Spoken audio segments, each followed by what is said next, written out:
E aí pessoal, tudo bem? Como que vocês estão? Hoje eu quero fazer um vídeo muito rápido sobre pós-verdade e sobre o complexo de vira-lata. Pra quê? Pra vocês se acostumarem com a ideia de que isso daqui não é um canal de BDO e que eu vou falar sobre o que eu tiver vontade quando eu quiser.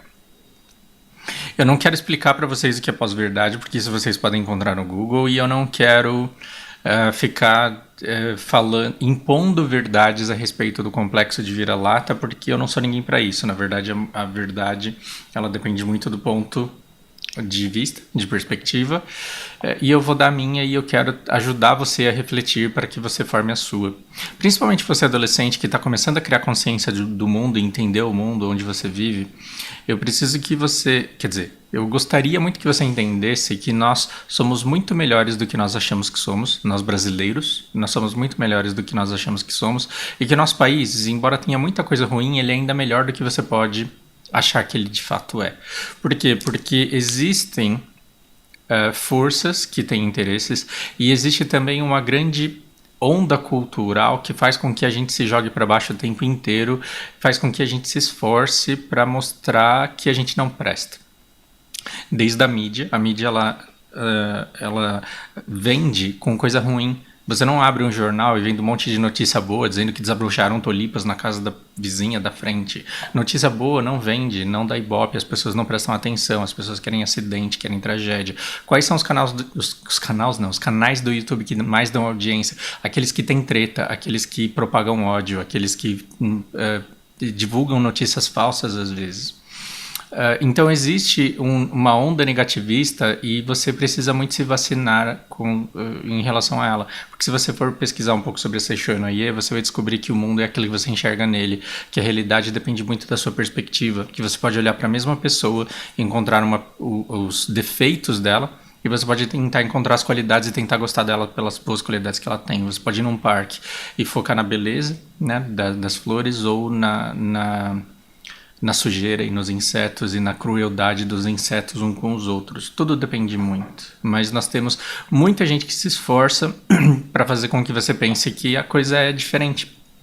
Por exemplo, a gente tem isso daqui, né? Isso daqui eu tirei da página de um fotógrafo profissional. E aí o cara me posta um negócio desse, por quê? Porque ele é negro e ele quer mostrar como existe racismo no mundo.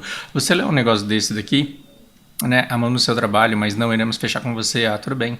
Mas por que que é? Ah, porque você é negro, desculpa, né? Não leva mal, a gente não é racista não. Aí você fala, não, pera, mas... E aí, assim, você vê isso na página de um fotógrafo negro, dá vontade de você falar que das duas uma.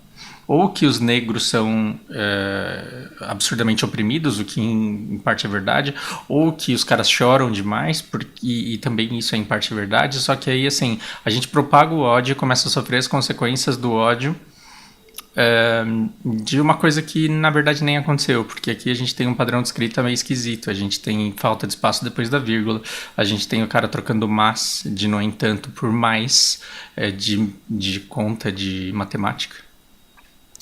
E aí você percebe que talvez isso daqui seja uma pessoa com 2 celulares. E na verdade esse trabalho investigativo não importa, porque não importa mais se isso daqui aconteceu ou não aconteceu. O que importa é que a consequência disso, o ódio que foi gerado, a briga entre os que são oprimidos e aqueles que querem provar que eles não são opressores, ela já está fluindo, ela já está na nossa sociedade, ela poderia muito bem ser evitada.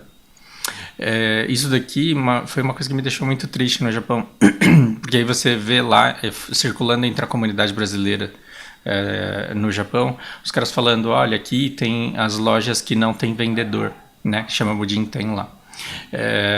As lojas que não tem vendedor, e olha, por causa dos brasileiros, o que tiveram que fazer, né?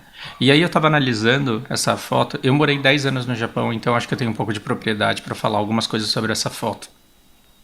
O que acontece é que a gente tem alguns agricultores no Japão que vendem o grosso, né? Tipo 90, 95% da produção deles para os distribuidores, e eles deixam uma pequena quantidade para eles consumirem em família e distribuir entre os vizinhos. Não dar de graça, mas eles facilitam a venda para os vizinhos, colocando os produtos lá e confiando na honestidade dos vizinhos, deixam um pote para que a pessoa coloque a moeda. Então o cara vai colocar a moeda, vai pegar a fruta dele, vai levar para casa. Geralmente vai ser um preço muito mais barato porque ele não está colocando aí todos os custos do distribuidor. E aí como isso é uma prática comum e como eventualmente esses caras são roubados, e não tô defendendo o roubo aqui jamais, porque o roubo ele não é justificável em situação nenhuma, mas o dono da vendinha, ele não é assim 100% confiante na honestidade da sociedade, porque ele não coloca 100% da produção dele nas mãos dos vizinhos. Ele vende 95% da produção dele e ele deixa uma quantia que ele pode se dar ao luxo de perder. Né? Não, aqui não está toda a produção de todo o terreno dele.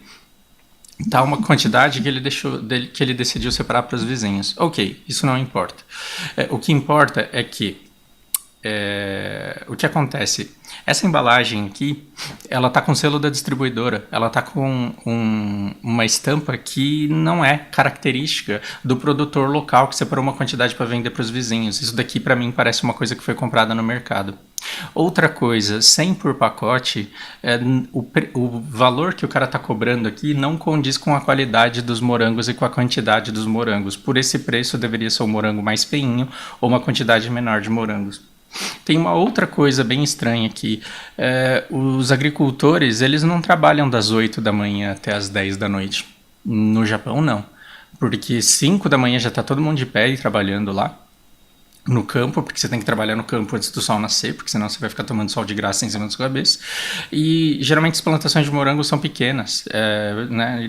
Você não tem um latifundiário no Japão, você tem um cara que toma conta de um terreno e ele dá conta do trabalho que ele tem que fazer em 2 ou 3 horas. E ele vai dedicar a maior parte do tempo dele a outras atividades que a família dele possivelmente tenha. Então, assim, o cara não fica das 8 da manhã às 10 da noite todos os dias tirando erva daninha de morango dele, de uma estufa pequena que ele tem. Então, quem é que trabalha das 8 da manhã até as 10 da noite? Operários de fábrica. E por que os caras que trabalham em fábricas trabalham das 8 da manhã até as 10 da noite fazendo horas extras todos os dias? Porque eles são escravos, oprimidos e são forçados a trabalhar? Não, é porque a hora extra é muito bem paga. O cara voluntariamente se oferece para trabalhar mais porque ele quer ganhar mais e juntar grana para voltar para o país dele. Isso daqui é o perfil dos imigrantes no Japão. Então é um imigrante no Japão, não estou dizendo nem brasileiro, projetando a vida dele em cima de um agricultor que ele quer vitimizar e quer dizer que esse agricultor sofre porque os brasileiros estrangeiros são ruins. Tem outras coisas aqui. Cadê a versão em japonês? Cadê a versão em japonês? Então, assim, você acha que um japonês pediria o favor de um tradutor ou então pagaria para alguém traduzir e não deixaria o original em japonês? Você acha que o vizinho japonês ele não tem o direito de saber o que é que esse cartaz está dizendo? Você acha que o japonês ele pode pressupor que só brasileiros roubam e que só eles têm que ver essa notícia? Estranho, né? Outra coisa, se o cara está sendo roubado é porque ele não está lá. Se ele não está lá, ele não vai estar aqui quando começar a chover. Eu acho muito estranho que no Japão, um lugar assim que é a terra dos kanbans, das placas, em que tem caligrafia e tem impressão para tudo, que o cara pague uma tradução ou peça o favor de alguém para fazer uma tradução e ao invés de colocar uma placa de madeira, né, pintada com pincel ou talhada com alguma coisa, ou então, enfim, não importa. Eu acho que dificilmente vai ser uma folha de sulfite colada com durex em cima de um papelão que vai se desmanchar na primeira chuva que der. Porque a hora que começar a chover, isso daqui tá perto da janela e o dono da lojinha, ele não vai ter tempo de vir aqui tirar da chuva, até porque esse cartaz só tá aqui porque ele não está aqui durante o dia. Isso daqui não é uma placa que parece que tá aqui faz tempo, né? Parece que acabou de ser impressa e acabou de ser colocada aqui só para que a pessoa tirasse a foto. Ou seja, eu quero que você entenda que eu não estou condenando a pessoa que fez isso, eu quero te alertar à existência desse tipo de conteúdo na internet. E assim, importa se isso daqui aconteceu ou não aconteceu? Não, e é isso que a gente chama de pós-verdade. Porque o ódio e o ressentimento e a chateação, ela já está rolando. E a sua autoestima já pode estar lá embaixo. E você pode andar nas ruas do Japão com vergonha de ser brasileiro, porque você acha que o seu povo é desgraçado, desonesto, ladrão de morango, filho da puta. E isso é péssimo para sua imagem, porque aí você, ao invés de mostrar o quanto você é honesto, esforçado, trabalhador, quanto você segue as regras, ao invés de você mostrar que brasileiros também são pessoas como nós, eu e você, que fazemos as coisas direito, você se convence por esse tipo de conteúdo e você acha que você mora realmente num país onde ninguém presta. Não faça isso com você mesmo. Por quê? Porque senão a gente vira um povo que passa vergonha. Porque isso daqui é uma página de uma rádio japonesa no Japão, que reúne gente do mundo inteiro, e aí eles falam assim, olha, o Japão tem sushi, a China tem lamen, né, os macarrões lá na sopa, e o seu país tem, né? Aqui a gente poderia falar pamonha, aqui a gente poderia falar paçoca. A gente tem tanta coisa de coco, de mandioca, de amendoim, de milho, de tanta coisa gostosa. A gente tem feijoada. E aí o cara me vem aqui e fala, olha, aqui a gente tem roubo, a gente tem miséria, a gente tem crise, a gente tem fome, a gente tem morte. Parece que só no Brasil morre gente, né? Tipo, nos outros países não tem morte. Cara, isso não é comida. A gente tem um complexo de vira-lata que faz com que a gente ataque o nosso país o tempo inteiro. E eu queria que vocês soubessem que o nosso país ele tem muita coisa boa, que a gente se esforça para não enxergar, porque a gente está tentando enxergar isso daqui. Estudem pós-verdade, complexo de vira-lata, e saiba que a gente é muito melhor do que a gente pensa que é. E que a gente deveria conversar para tentar se imunizar contra esse tipo de conteúdo, que na verdade só nos faz mal. E esse tipo de conteúdo faz com que você ache que você está cercado de brasileiros ruins. Isso impede o diálogo. E o diálogo impede que a gente progrida como nação. Isso impede que a gente tenha uma identidade. Porque você não se sente brasileiro, porque brasileiro é desonesto, brasileiro não presta, brasileiro isso, brasileiro aquilo. Mas eu e você não. Então nós estamos aqui, nós amigos, cercados por um monte de brasileiros. E a gente só vai evoluir como nação quando a gente se incluir nela. Quando a gente se sentir parte de um grupo maior, porque aí a gente vai conseguir lutar pela mesma coisa. Esse tipo de conteúdo impede que a gente lute por isso. Pense a respeito e compartilhe a ideia. Não esse vídeo, não. Compartilhe essa ideia com as pessoas que fazem parte da sua rede. E você vai descobrir que todo mundo, na verdade, pensa a mesma coisa e que a gente poderia simplesmente pensar diferente.